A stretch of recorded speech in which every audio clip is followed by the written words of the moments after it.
Hey guys, तो चार चीजों के बारे में इस वीडियो के अंदर बात करेंगे। सबसे पहले, अगर तुमने ऑडिट में कुछ भी नहीं करा है तो कैसे करें।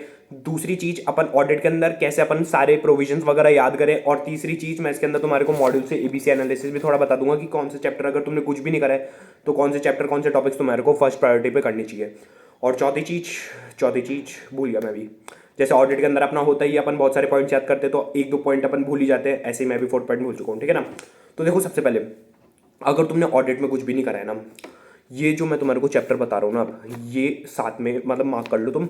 सबसे पहले प्रायोरिटी पे तुम्हें यही करना है, ठीक है ना, सबसे पहले। और सबसे मेन चीज़ है, एक बहुत इंपॉर्टेंट चीज़ मैं तुम्हें बताने जा रहा हूँ। अभी है ना, अपने पास समय बहुत कम बचा है। अब इसके अंदर क्या है, अपने पास दो चीज़ हो सकती है। या तो अपन बहुत सारा सिलेबस निपटा दे लेकिन अपन उसकी क्वालिटी खराब कर दे, या फिर अपन जितना सिलेबस निपटाए ना उसकी क्वालिटी अपन बहुत अच्छी रखे। तो इसमें मैं भी दूसरा ऑप्शन नहीं चुन रहा हूँ, ठीक है ना। क्योंकि तुम्हारे को क्या है, जितना सिलेबस तुम करो ना उसको तुम्हारे को अच्छे से याद रखना है। इसके लिए मैं तुम्हारे को एक बहुत शानदार चीज़ बता रहा हूँ। तुम्हारे को आज से क्या करना है, जो भी चैप्टर सब तुम पढ़ने वाले हो ना, जो भी मैं तुम्हें बता रहा हूँ या फिर जो भी तुमने पढ़े, तुम्हारे को क्या करना है, जैसे तुमने आज जो भी चैप्टर पढ़े ना, अब कल जब पढ़ने बैठो ना तो सबसे पहले सुबह 1 घंटा लो जिसमें तुमने आज जो पढ़े वो, उसके बाद ही तुम दूसरा उठाना। और ये तुम्हारे को मतलब एग्जाम जब तक तुम ऑडिट पढ़ रहे हो ना तब तक करना है, ठीक है ना। ऐसे तुम्हारे को क्या रहेगा, जो भी तुमने पढ़ा है ना वो तुम्हें आता है। नॉर्मली बच्चे बताऊं क्या गलती करते हैं। अपन को देखो, एक फायदा है, अगर अपन इस समय जो भी इस समय याद कर रहे हैं ना वो अपन को अब एग्जाम में लिखना है। अब किसी ने जो पहले याद कर रखा होगा ना उसको रिवाइज करना पड़ेगा भी और फिर वो लिख पाएगा। अपन तो याद ही इस समय कर रहे हैं, सो ये ध्यान रखना, ये बहुत रहेगा। और सबसे मेन चीज यही होती है कि पहले याद कर लेते हैं फिर अभी बच्चे भूल जाते हैं। सो उसका एक ही चीज है कि पहली बार में अपन को क्वालिटी याद करना है। क्योंकि भाई नॉर्मली हमेशा यही होता है कि अपन एक बार पढ़ ली, उसके बाद थोड़े टाइम बाद वापस पढ़ने गए तो अपन को वापस कॉन्सेप्ट पढ़ना पड़ता है। इसलिए मैं बोल रहा हूँ क्वालिटी पे फोकस करना है, ठीक है ना। तो देखो, जो मैं तुम्हें चैप्टर बता रहा हूँ ना वो प्रायोरिटी बेसिस पर करना है सबसे पहले तो, ठीक है ना। देखो, चैप्टर 1 अपना बहुत ज्यादा इजी है। तुम्हारे को प्रायोरिटी बेसिस पर चैप्टर 1, चैप्टर 2 करना है। चैप्टर अपना ऑडिट डॉक्यूमेंटेशन चैप्टर 6 करना है और चैप्टर 11। ये 4 चैप्टर तुम एक दिन, पूरे दिन में बैठोगे ना तुम्हारे इजीली हो जाएंगे। और इन्हें अच्छे से याद कर लेना है। याद कैसे करना है, देखो मैं तुम्हारे को मेरा वे बताता हूँ याद करने का। सिंपल सा है, तुम्हारे पास जो नोट्स होंगे या फिर तुम्हारे पास मॉड्यूल है उनके स्मॉल पॉइंट्स, या फिर मॉड्यूल के जो बेसिकली, अगर तुम सीधा मॉड्यूल से याद कर रहे हो ना, मॉड्यूल के सीधा जो पॉइंट्स है ना उनको खुद को एक्सप्लेन करते हुए पढ़ो। जैसे तुम कुछ भी पढ़ रहे हो ना खुद को एक्सप्लेन करते हुए करो। और सबसे मेन चीज, खुद को ऑडिटर मान लो।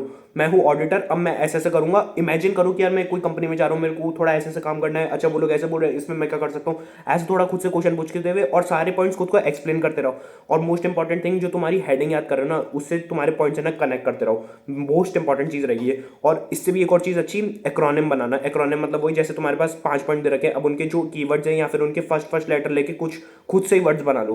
भाई मोस्ट इंपॉर्टेंट रहेगा एक्रोनिम्स बनाना। इससे तुम्हारे को सारी चीजें बहुत लॉन्ग टर्म वे में याद होने वाली है।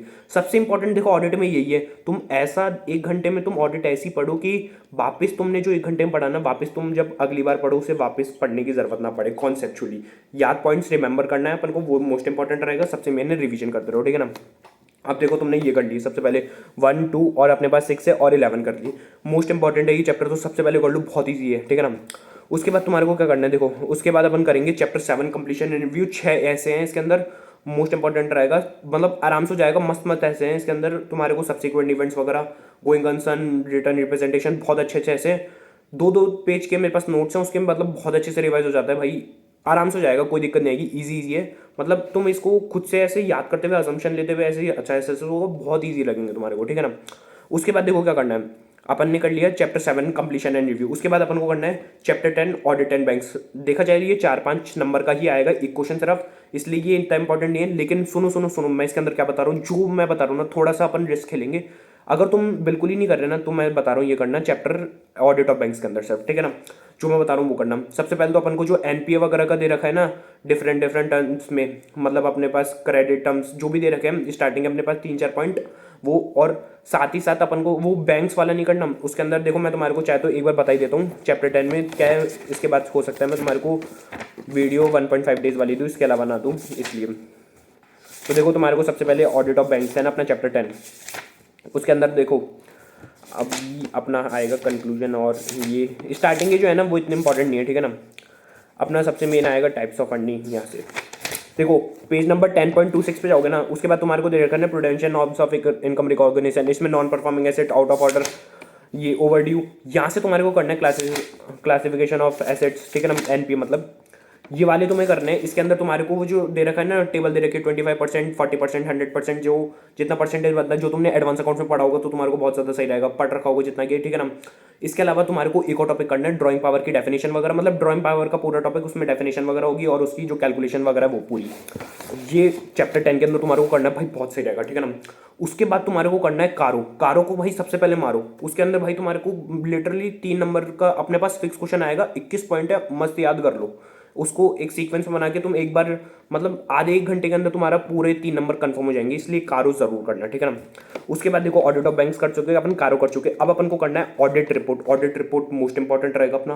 देखो ऑडिट रिपोर्ट है अपने पास 4-5 ऐसे, इसके अंदर 700, 701, 705, 706, 710 भाई मोस्ट इंपॉर्टेंट रहेगा इसके अंदर। सबसे पहले मतलब जो मैं ऐसे फ्लो बता रहा हूँ ना, इस फ्लो को फॉलो करके फिर तुम्हें करना है ऑडिट रिपोर्ट, बहुत सही रहेगा। ऑडिट रिपोर्ट के एसेस वगैरह तुम देखना। अगर तुम्हारा को मतलब ये होना चाहिए कि जब तुम नहीं पढ़ रहे, तुम मतलब तुम्हारा होता है ना कि यार अभी तो अपना बिल्कुल ही पढ़ने का मन नहीं है, उसके अंदर है ना किसी यूट्यूब मतलब तुम्हारे को सीधा ऐसे सर्च मारो स्टैंडर्ड्स ऑन अकाउंटिंग, सर्च मारो एग्जैक्ट तुम्हारे को क्या पढ़ना है यूट्यूब पे। यहाँ तक कि मैं मतलब जब घूम रहा मतलब मेरा बिल्कुल भी जब पढ़ाई का नहीं होता ना, मैं नॉर्मली यूट्यूब वीडियोस बना के उसको ध्यान से सुनता रहता हूँ।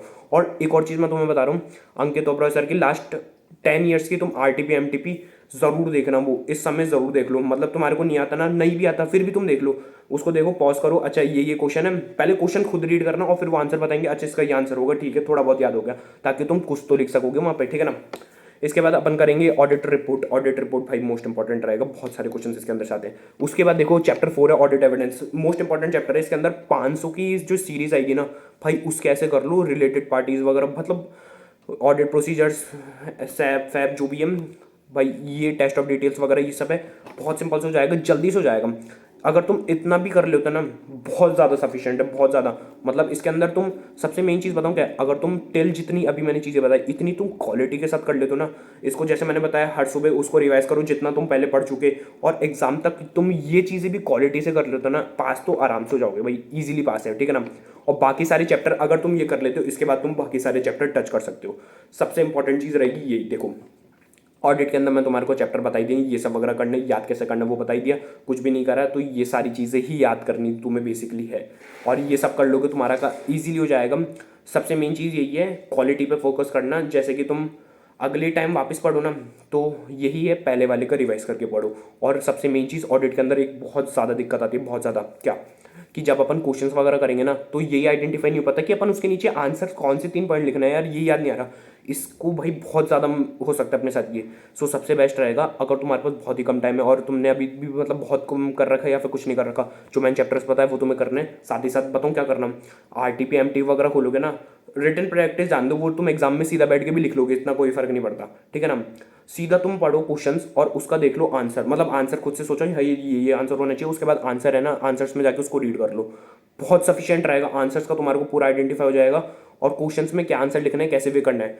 आरटीपी और एमटीपी अपने अटेम्प्ट की मई 24 की तो बिल्कुल देख के जाना, चाहे तो रीड करके चल जाओ बस, ठीक है ना। और बाकी तुम 10 एमटीपी आरटीपी उधर वीडियो देख के नॉर्मली निपटा दोगे, उसको नॉर्मली देखते रहो, आधे आधे घंटे की वीडियो देखते रहो, ऐसे देखते रहो, जरूरी नहीं है तुम्हारे को एक दिन बैठ के पूरा निपटाना है।